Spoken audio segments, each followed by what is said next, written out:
So Kathy says, I've always heard to stay out of a wet garden because it can increase and pass diseases from plant to plant.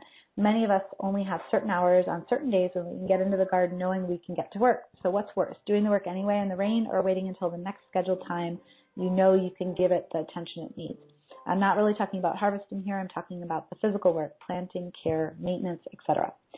So I put together a list, and this may not be everything on the list, so I'm happy to add more to this list if you guys have questions about where activities might fall. But what I thought I would do is think about it this way.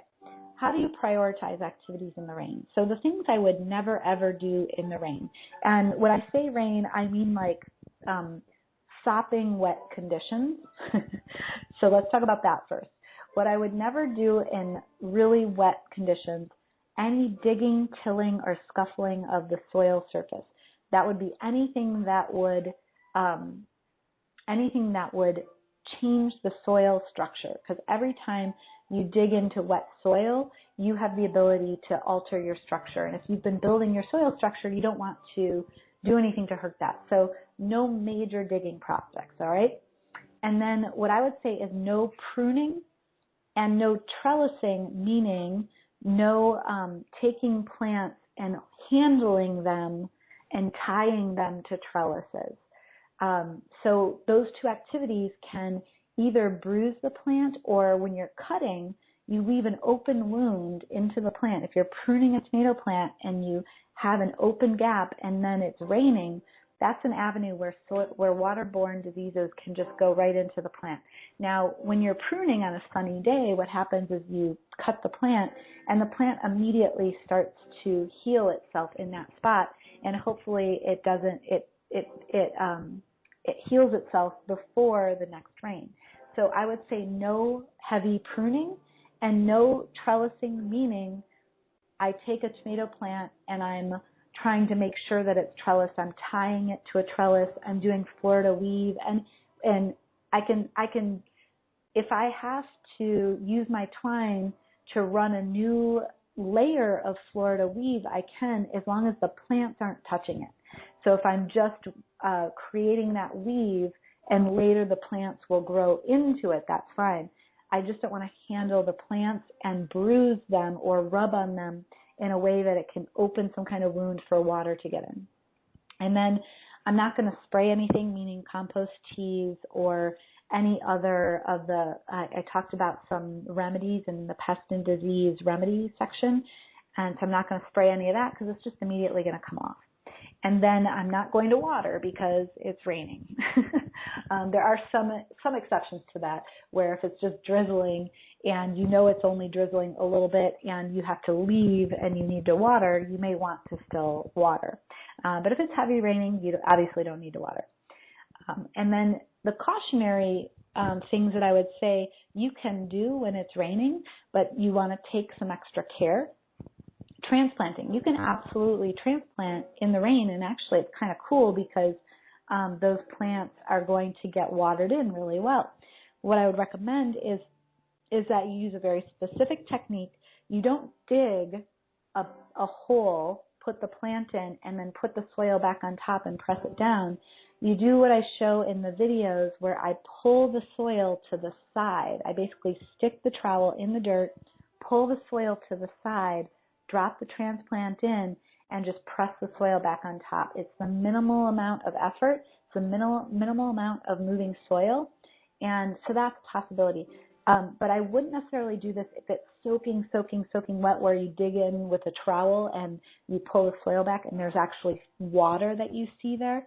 I wouldn't do it then, because you can basically drown your plant in too much water. It can suffocate. So if it's just a little wet, then it's fine. But if you dig in with your trowel and you actually see pooling water, then that's too much. So don't do it in that case. If it's raining, you can pull weeds because your soil is going to be a little bit moister, and it's likely that those weeds might come out a little bit easier. But don't dig for those weeds. Don't don't mess up the soil structure in that process. But you might find that pulling some of those weeds, the root systems are going to come out more easily in rain or just after rain. Turning compost is okay in the rain. If it's pouring rain, you might not want to do it because it might be too much moisture that lands in your compost bin.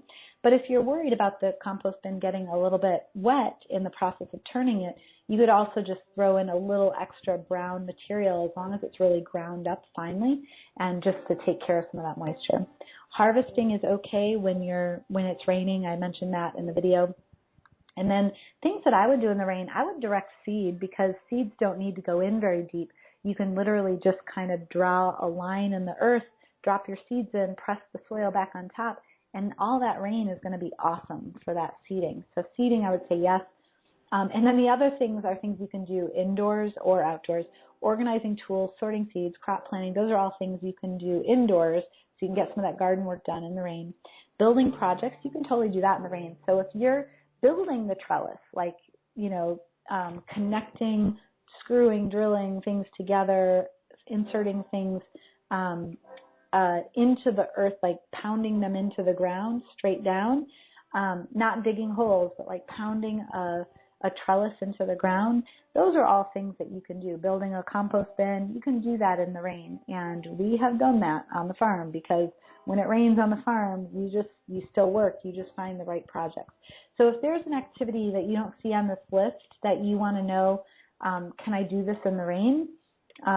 Just let me know and we can fit it into one of these categories. I was trying to think through all the different things that you might do.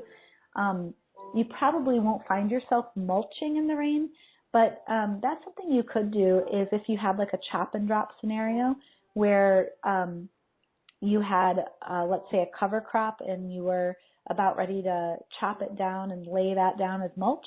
Yeah, that's definitely something you can do in the rain. So that's another thing you can do. What else might you do? I mean, most of the things that I do are either harvesting or planting. Those are like the two big things that I'm doing all the time. So yeah, and then pruning and trellising are the other things, and we've covered those, I think. So like I said, the two big things to remember. Oh, my computer froze again. This is really strange. Hold on one second. Let me reload. So two things. No working wet soil. You can alter your structure. Very, very important, especially with clay soils. If you try to work a really wet soil with a shovel, you will be sorry. You will form clods, and your soil will never be as good as it was. Even though it's clay, it'll never be that good ever again. And like I said, minimize handling of wet plants. So if your tomatoes are unruly and you're trying to trellis them and like work with them and prune them, those are not things I would do in the wet, because you really don't want those waterborne diseases to take effect. All right. If you enjoyed this video, don't forget to leave a like and share your thoughts in the comments below. We'd love to hear from you. And for more simple and practical gardening tips, subscribe to Grow Your Own Vegetables. For more tips and updates, visit gyov.org and join our growing community.